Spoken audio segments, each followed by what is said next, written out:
Everyone, welcome to my channel ಎನ್ರುಡ್ with ಪು. ಇನ್ನು ಮುಂದೆ ನನ್ನ ಯೂಟ್ಯೂಬ್ ಚಾನೆಲ್ನಲ್ಲಿ ಹೊಸ ಅಧ್ಯಾಯ ಸ್ಪಿರಿಚುವಲ್ ಸ್ಟೋರೀಸ್. ಇವತ್ತಿನ ಸ್ಪಿರಿಚುವಲ್ ಸ್ಟೋರೀಸಲ್ಲಿ ಸಾಯಿಬಾಬಾರವರ ಮಿರಾಕಲ್ ಸ್ಟೋರಿ.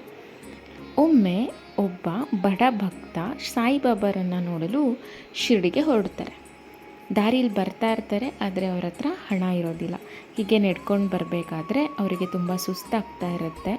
ಆಗ ಅವರು ಕಣ್ಣೀರಿಡುತ್ತಾ ಬಾಬಾಗೆ ಹೇಳ್ತಾರೆ, ನನ್ನ ಹತ್ರ ಹಣ ಇಲ್ಲ, ನನಗೆ ಅನ್ನ ಬೇಕು, ನೀರು ಬೇಕು, ತುಂಬ ಸುಸ್ತಾಗ್ತಾ ಇದೆ ಅಂತ ಹೇಳ್ಕೊತಾ ಇರ್ತಾರೆ.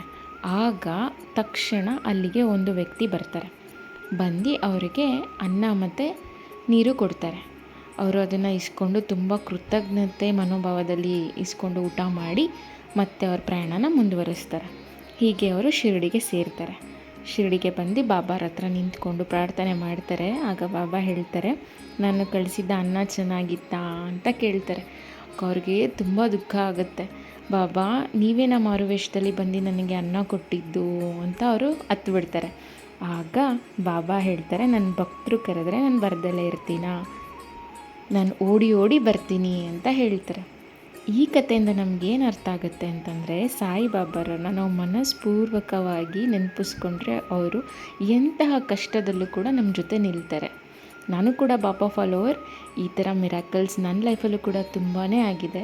ಸೊ ಅದಕ್ಕಾಗಿ ನಾನು ಸ್ಪಿರಿಚುವಲ್ ಸ್ಟೋರೀಸ್ನ ಸ್ಟಾರ್ಟ್ ಮಾಡ್ತಾಯಿದ್ದೀನಿ. ಅವ್ರ ಬ್ಲೆಸ್ಸಿಂಗ್ಸ್ ಎಲ್ಲರಿಗೂ ಸಿಗಲಿ.